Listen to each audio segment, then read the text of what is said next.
Ang Birheng Nagpis o Mater Dolorosa ay isa sa mga imahe ng mahal na Birheng Maria na nagpapakita ng matinding pagdadalamhati.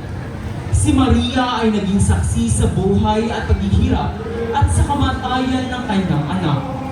Siya ay nasa hulihan ng prosesyon, tanda na si Maria ay laging sumusunod sa kanyang anak na si Jesus. Siya ay binansagang Mater Dolorosa, ang ina ng kapighatian.